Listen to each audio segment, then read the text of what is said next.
criticism of the Hegelian philosophy of right. As far as Germany is concerned, the criticism of religion is practically completed, and the criticism of religion is the basis of all criticism. The profane existence of error is threatened when its heavenly oratio pro aris et focis has been refuted. He who has only found a reflection of himself in the fantastic reality of heaven, where he looked for a Superman, will no longer be willing to find only the semblance of himself, only the subhuman, where he seeks and ought to find his own reality.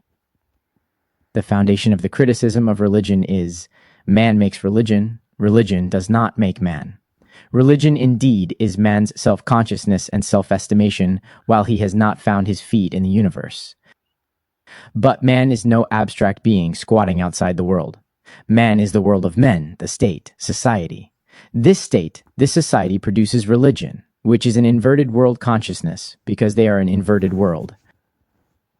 Religion is the general theory of this world, its encyclopedic compendium, its logic in popular form, its spiritualistic point d'honneur, its enthusiasm, its moral sanction, its solemn complement, its general basis of consolation and justification. It is the fantastic realization of the human being, inasmuch as the human being possesses no true reality. The struggle against religion is therefore indirectly the struggle against that world whose spiritual aroma is religion. Religious misery is in one mouth the expression of real misery, and in another is a protestation against real misery. Religion is the moan of the oppressed creature, the sentiment of a heartless world, as it is the spirit of spiritless conditions. It is the opium of the people. The abolition of religion, as the illusory happiness of the people, is the demand for their real happiness. The demand to abandon the illusions about their condition is a demand to abandon a condition which requires illusions. The criticism of religion, therefore, contains potentially the criticism of the veil of tears whose aureole is religion. Criticism has plucked the imaginary flowers which adorned the chain, not that man should wear his fetters denuded of fanciful embellishment, but that he should throw off the chain and break the living flower. The criticism of religion disillusions man, so that he thinks, acts, shapes his reality like the disillusioned man come to his senses, so that he revolves around himself, and thus around his real sun. Religion is but the illusory sun which revolves around man, so long as he does not revolve around himself. It is therefore the task of history, once the thither side of truth has vanished, to establish the truth of the hither side. The immediate task of philosophy, when enlisted in the service of history, is to unmask human self-alienation in its unholy shape, now that it has been unmasked in its holy shape. Thus, the criticism of heaven transforms itself into the criticism of earth, the criticism of religion into the criticism of right, and the criticism of theology into the criticism of politics. The following essay, a contribution to this work, is in the first place joined not to the original, but to a copy to the German philosophy of politics and of right, for no other reason than because it pertains to Germany. If one should desire to strike a point of contact with the German status quo, albeit in the only appropriate way, which is negatively, the result would ever remain an anachronism. Even the denial of our political present is already a dust-covered fact in the historical lumber room of modern nations.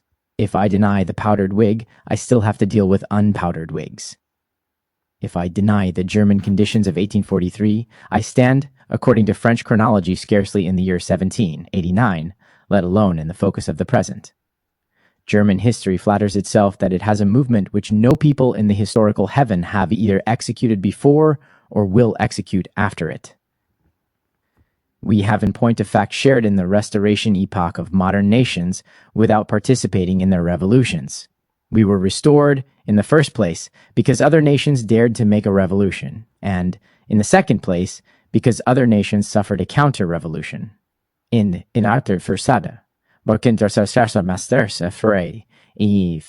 second place, because they regained their courage. Led by our shepherds, we suddenly found ourselves in the society of... We were restored, in the first place, because other nations dared to make a revolution, and, in the second place, because other nations suffered a counter-revolution. In the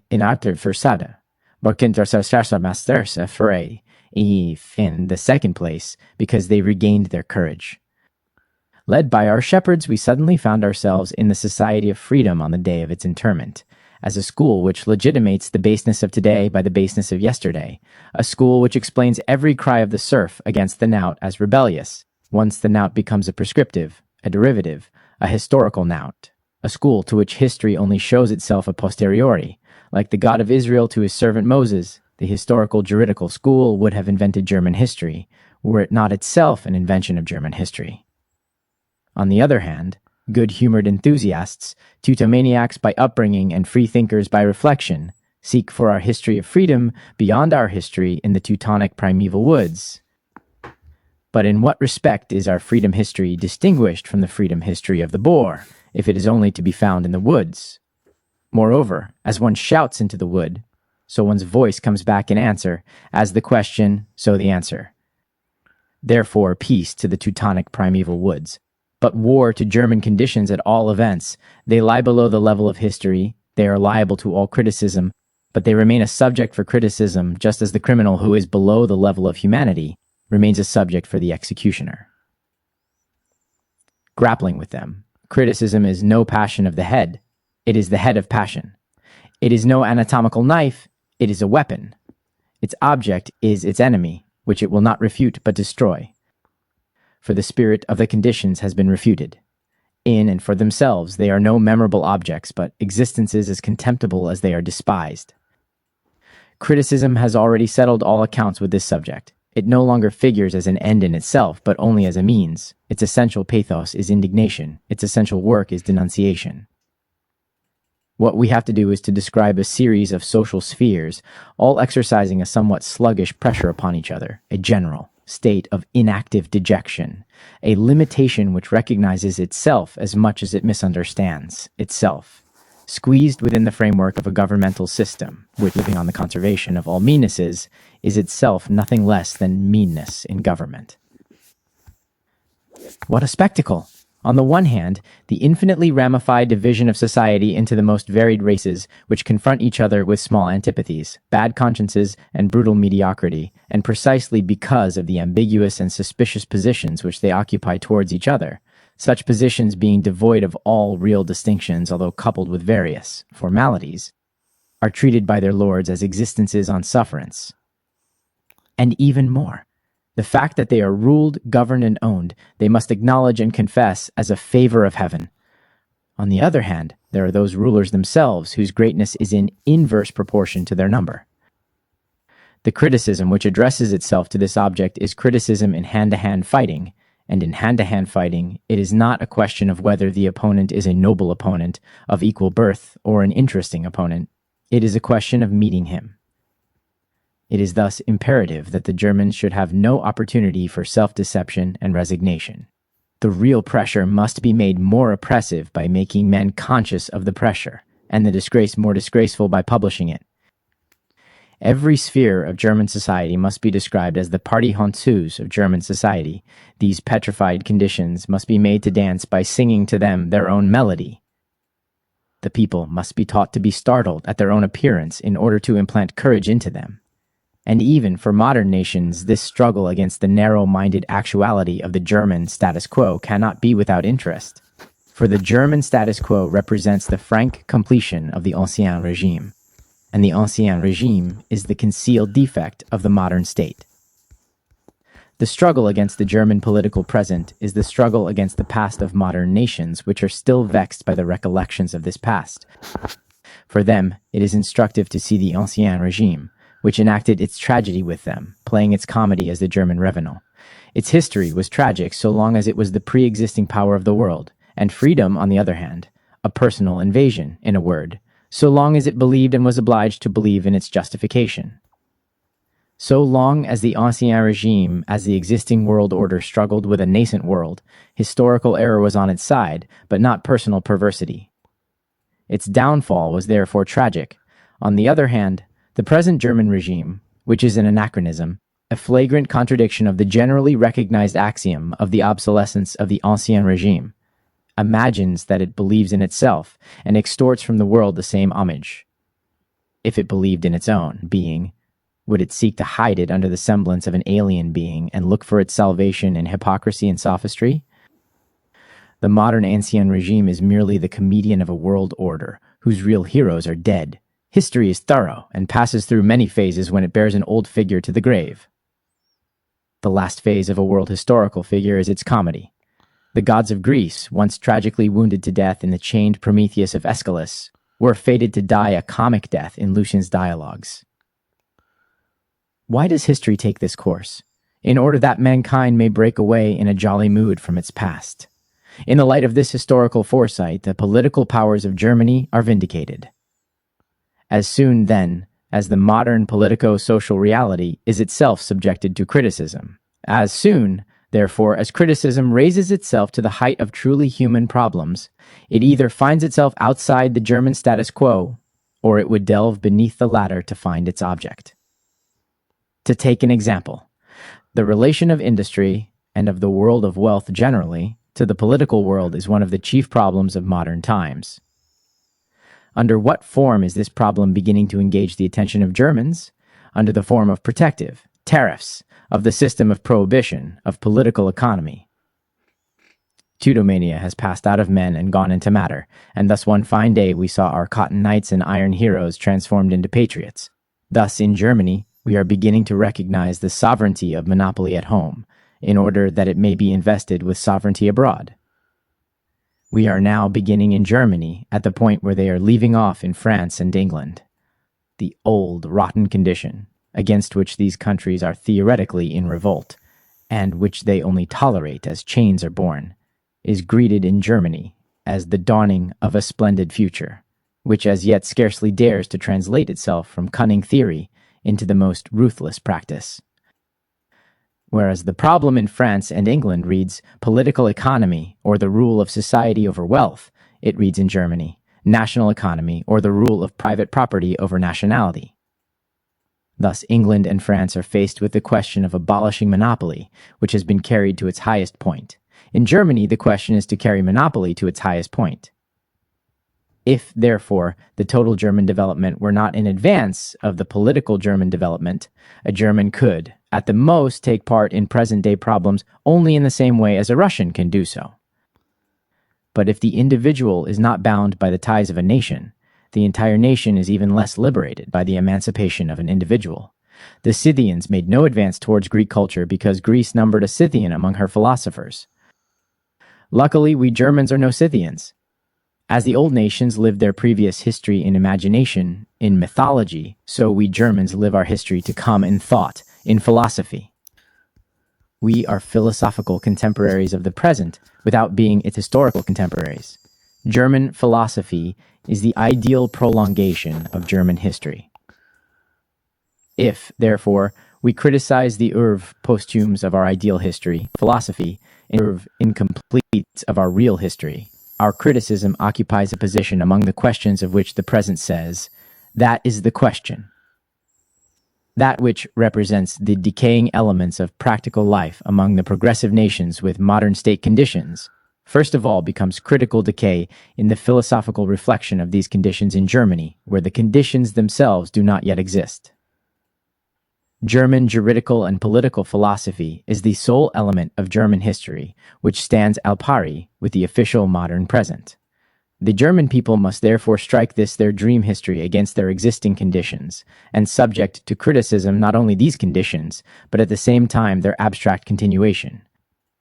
Their future can neither be confined to the direct denial of their real, nor to the direct enforcement of their ideal, political and juridical conditions, for they possess the direct denial of their real conditions in their ideal conditions, and the direct enforcement of their ideal conditions they have almost outlived in the opinion of neighboring nations. Consequently, the practical political party in Germany properly demands the negation of philosophy. Its error consists not in the demand, but in sticking to the demand, which, seriously, it neither does nor can enforce. It believes it can accomplish this negation by turning its back on philosophy, the while its averted head utters a few irritable and banal phrases over it. Moreover, its horizon is so limited as to exclude philosophy from the realm of German actuality unless it imagines philosophy to be implied in German practice and in the theories subserving it. It urges the necessity for linking up with vital forces, but forgets that the real vital force of the German people has hitherto only pullulated under its skull. In a word, you cannot abolish philosophy without putting it into practice. The same error, only with the factors reversed, is committed by the theoretical party, the political party which founds on philosophy. The latter perceives in the present struggle only the critical struggle of philosophy with the German world. It does not suspect that all previous philosophy has itself been a part of this world, and is its complement, if an ideal one. While critical towards its opposing party, it behaves uncritically towards itself. It starts from the assumptions of philosophy, but either refuses to carry further the results yielded by philosophy, or claims as the direct outcome of philosophy results in demands which have been culled from another sphere. We reserve to ourselves a more detailed examination of this party. Its fundamental defect may be reduced to this: it believes it can enforce philosophy without abolishing it. The criticism of German juridical and political philosophy, which has received through Hegel its most consistent, most ample, and most recent shape, is at once both the critical analysis of the modern state and of the actuality which is connected therewith, and in addition the decisive repudiation of the entire previous mode of the German political and juridical consciousness, whose principal and most universal expression, elevated to the level of a science, is speculative jurisprudence itself. While, on the one hand, speculative jurisprudence, this abstract and exuberant thought process of the modern state, is possible only in Germany. On the other hand, the German conception of the modern state, making abstraction of real men, was only possible because, and insofar as the modern state itself makes abstraction of real men, or only satisfies the whole of man in an imaginary manner. Germans have thought in politics what other peoples have done. Germany was their theoretical conscience. The abstraction and arrogance of her thought always kept an even pace with the one-sidedness and stunted growth of her actuality. If, therefore, the status quo of the German civic community expresses the completion of the Ancien Regime, the completion of the pile driven into the flesh of the modern state, the status quo of German political science expresses the inadequacy of the modern state, the decay that is set up in its flesh. As a decisive counterpart of the previous mode of German political consciousness, the criticism of speculative jurisprudence does not run back upon itself, but assumes the shape of problems for whose solution there is only one means: practice. The question arises, can Germany attain to a practice à la hauteur des principes, that is, to a revolution which will not only raise her to the level of modern nations, but to the human level which will be the immediate future of these nations? The weapon of criticism cannot in any case replace the criticism of weapons. Material force must be overthrown by material force. But theory too becomes a material force as soon as it grasps weapons. Theory is capable of grasping weapons as soon as its argument becomes ad hominem, and its argument becomes ad hominem as soon as it becomes radical. To be radical is to grasp the matter by its root. Now the root for mankind is man himself. The evident proof of the radicalism of German theory, and therefore of its practical energy, is its outcome from the decisive and positive abolition of religion. The criticism of religion ends with the doctrine that man is the supreme being for mankind, and therefore with a categorical imperative to overthrow all conditions in which man is a degraded, servile, neglected, contemptible being. Conditions which cannot be better described than by the exclamation of a Frenchman on the occasion of a projected dog tax: poor dogs, they want to treat you like men. Even historically, theoretical emancipation has a specifically practical significance for Germany. Germany's revolutionary past is particularly theoretical. It is the Reformation. Then it was the monk, and now it is the philosopher in whose brain the revolution begins. Luther vanquished servility based upon devotion, because he replaced it by servility based upon conviction. He shattered faith in authority, because he restored the authority of faith. He transformed parsons into laymen, because he transformed laymen into parsons. He liberated men from outward religiosity, because he made religiosity an inward affair of the heart. He emancipated the body from chains, because he laid chains upon the heart. But if Protestantism is not the true solution, it was the true formulation of the problem. The question was no longer a struggle between the layman and the parson external to him. It was a struggle with his own inner parson, his parsonic nature. And if the Protestant transformation of German laymen into parsons emancipated the lay popes, the princes, together with their clergy, the privileged, and the Philistines, the philosophic transformation of the parsonic Germans into men will emancipate the people. but little as emancipation stops short of the princes, just as little will the secularization of property stop short of church robbery, which was chiefly set on foot by the hypocritical Prussians. Then the Peasants' War, the most radical fact of German history, came to grief on the reef of theology. Today, when theology itself has come to grief, the most servile fact of German history, our status quo, will be shivered on the rock of philosophy. The day before the Reformation, official Germany was the most abject vassal of Rome. The day before its revolution, it is the abject vassal of less than Rome, of Prussia and Austria, of country squires and Philistines. Meanwhile, there seems to be an important obstacle to a radical German revolution. Revolutions, in fact, require a passive element, a material foundation. Theory becomes realized among a people only insofar as it represents the realization of that people's needs. Will the immense cleavage between the demands of the German intellect and the responses of German actuality now involve a similar cleavage of middle-class society from the state and from itself?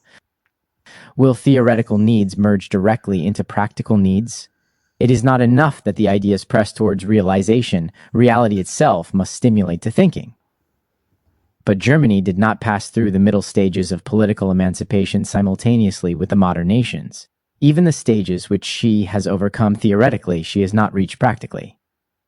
How would she be able to clear with a salto mortale not only her own obstacles, but at the same time, the obstacles of modern nations? Obstacles which she must actually feel to mean a liberation to be striven for from her real obstacles? A radical revolution can only be the revolution of radical needs, whose preliminary conditions appear to be wholly lacking. Although Germany has only accompanied the development of nations with the abstract activity of thought, without taking an active part in the real struggles incident to this development, she has, on the other hand, shared in the suffering incident to this development, without sharing in its enjoyments or their partial satisfaction. Abstract activity on the one side corresponds to abstract suffering on the other side. Consequently, one fine day Germany will find herself at the level of European decay, before she has ever stood at the level of European emancipation. The phenomenon may be likened to a fetish worshipper who succumbs to the diseases of Christianity. Looking upon German governments, we find that, owing to contemporary conditions, the situation of Germany, the standpoint of German culture, and finally, their own lucky instincts, they are driven to combine the civilized shortcomings of the modern state world, whose advantages we do not possess, with the barbarous shortcomings of the Ancien Regime, which we enjoy in full measure, so that Germany is constantly obliged to participate, if not intelligently, at any rate unintelligently, in the state formations which lie beyond her status quo. Is there, for example, a country in the world which shares so naively in all the illusions of the constitutional community, without sharing in its realities, as does so-called constitutional Germany? Was it necessary to combine German governmental interference, the tortures of the censorship, with the tortures of the French September laws which presupposed freedom of the press? Just as one found the gods of all nations in the Roman pantheon, so will one find the flaws of all state forms in the Holy Roman German Empire. That this eclecticism will reach a point hitherto unsuspected is guaranteed in particular by the politico-aesthetic gourmanderie of a German king, who thinks he can play all the parts of monarchy, both of the feudal and the bureaucratic, both of the absoluti, the constitutional, of the autocratic as the democratic, if not in the person, bes man, den är sin intressant per person, sino per their spardo, their perception. Germany, as the embodiment of the defect of the political present constituted in her own world, will not be able to overthrow the specifically German obstacles without overthrowing the general obstacles of the political present. It is not the radical revolution which is a utopian dream for Germany, not the general human emancipation, but rather the partial, the merely political revolution, the revolution which leaves the pillars of the house standing. Upon what can a partial, a merely political revolution base itself? Upon the fact that a part of bourgeois society could emancipate itself and attain to general rulership, upon the fact that, by virtue of its special situation, a particular class could undertake the general emancipation of society. This class would liberate the whole of society, but only upon the assumption that the whole of society found itself in the situation of this class, and consequently possessed money and education, for instance, or could acquire them if it liked. No class in bourgeois society can play this part without setting up a wave of enthusiasm in itself and among the masses, a wave of feeling wherein it would fraternize and commingle with society in general, and would feel and be recognized as society's general representative. A wave of enthusiasm wherein its claims and rights would be in truth the claims and rights of society itself, wherein it would really be the social head and the social heart. Only in the name of the general rights of society can a particular class vindicate for itself the general rulership. Revolutionary energy and intellectual self-confidence are not sufficient by themselves to enable a class to attain to this emancipatory position, and thereby exploit politically all social spheres in the interest of its own sphere. In order that the revolution of a people should coincide with the emancipation of a special class of bourgeois society, it is necessary for a class to stand out as a class representing the whole of society.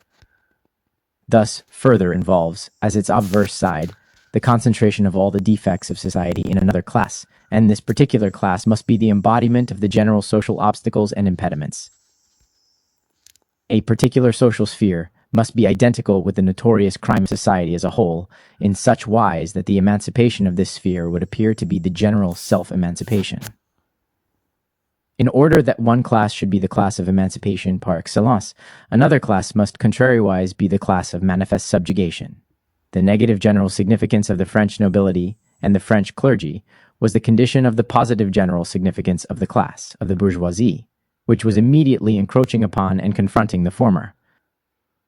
But in Germany, every class lacks not only the consistency, the keenness, the courage, the ruthlessness, which might stamp it as the negative representative of society. It lacks equally that breadth of soul which would identify it, if only momentarily, with the popular soul, that quality of genius which animates material power until it becomes political power, that revolutionary boldness which hurls at the opponent the defiant words, "I am nothing, and I have to be everything." But the stock in trade of German morality and honor, not only as regards individuals but also as regards classes, constitutes rather that modest species of egoism which brings into prominence its own limitations. The relation of the various spheres of German society is therefore not dramatic but epic. Each of them begins to be self-conscious and to press its special claims upon the others, not when it is itself oppressed, but when the conditions of the time, irrespective of its cooperation, create a sociable foundation from which it can on its part practice oppression. Even the moral self-esteem of the German middle class is only based on the consciousness of being the general representative of the Philistine mediocrity of all the other classes. Consequently, it is not only the German kings who succeed to the throne malapropos, but it is every sphere of bourgeois society which experiences its defeat before it celebrates its victory, develops its own handicaps before it overcomes the handicaps which confront it, asserts its own narrow-minded nature before it can assert its generous nature, so that even the opportunity of playing a great part is always past before it actually existed. And each class, so soon as it embarks on a struggle with the class above it, becomes involved in a struggle with the class below it. Consequently, the princedom finds itself fighting the monarchy, the bureaucrat finds himself fighting the nobility, the bourgeois finds himself fighting them all, while the proletariat is already commencing to fight the bourgeois. The middle class hardly dares to seize hold of the ideas of emancipation from its own standpoint before the development of social conditions and the progress of political theory declare this standpoint to be antiquated, or at least very problematical. In France, partial emancipation is the basis of universal emancipation. In Germany, universal emancipation is the conditio sine qua non of every partial emancipation. In France, it is the reality. In Germany, it is the impossibility of gradual emancipation, which must bring forth entire freedom. In France, every popular class is tinged with political idealism, and does not feel primarily as a particular class, but as the representative of social needs generally. The role of emancipator, therefore, flits from one class to another of the French people in a dramatic movement, until it eventually reaches the class which will no longer realize social freedom upon the basis of certain conditions lying outside of mankind and yet created by human society, but will rather organize all the conditions of human existence upon the basis of social freedom. In Germany, on the other hand, where practical life is as unintellectual as intellectual life is unpractical, no class of bourgeois society either feels the need or possesses the capacity for emancipation, unless driven thereto by its immediate position, by material necessity, by by its chains themselves. Wherein, therefore, lies the positive possibility of German emancipation? Answer: in the formation of a class in radical chains, a class which finds itself in bourgeois society, but which is not of it, an order which shall break up all orders, a sphere which possesses a universal character by virtue of its universal suffering, which lays claim to no special right, because no particular wrong, but wrong in general, is committed upon it, which can no longer invoke a historical title, but only a human title, which stands not in a one-sided antagonism to the consequences, but in a many-sided antagonism to the assumptions of the German community. A sphere, finally, which cannot emancipate itself without emancipating all the other spheres of society, which represents, in a word, the complete loss of mankind, and can therefore only redeem itself through the complete redemption of mankind. The dissolution of society reduced to a special order is the proletariat. The proletariat arises in Germany only with the beginning of the industrial movement, for it is not poverty resulting from natural circumstances, but poverty artificially created, not the masses who are held down by the weight of the social system, but the multitude released by the acute breakup of society, especially of the middle class, which gives rise to the proletariat. When the proletariat proclaims the dissolution of the existing order of things, it is merely announcing the secret of its own existence, for it is in itself the virtual dissolution of this order of things. When the proletariat desires the negation of private property, it is merely elevating to a general principle of society what it already involuntarily embodies in itself as the negative product of society. With respect to the nascent world, the proletariat finds itself in the same position as the German king occupies with respect to the departed world, when he calls the people his people, just as he calls a horse his horse. In declaring the people to be his private property, the king acknowledges that private property is king. Just as philosophy finds in the proletariat its material weapons, so the proletariat finds in philosophy its intellectual weapons, and as soon as the lightning of thought has penetrated into the flaccid popular soil, the elevation of Germans into men will be accomplished. Let us summarize the result at which we have arrived. The only liberation is Germanique is practical possibly is cette elimination from the standpoint of the theory that declares man to be the supreme being of mankind. In Germany, emancipation from the Middle Ages can only be effected by means of emancipation from the results of a partial freedom from the Middle Ages. In Germany, no brand of serfdom can be extirpated without extirpating every kind of serfdom. Fundamental Germany cannot be revolutionized without a revolution in its basis. The emancipation of Germans is the emancipation of mankind. The head of this emancipation is philosophy. Its heart is the proletariat. Philosophy cannot be realized without the abolition of the proletariat. The proletariat cannot abolish itself without reality. When all the inner conditions are fulfilled, the German day of resurrection will be announced by the crowing of the Gallic cock. On the Jewish question, 1840.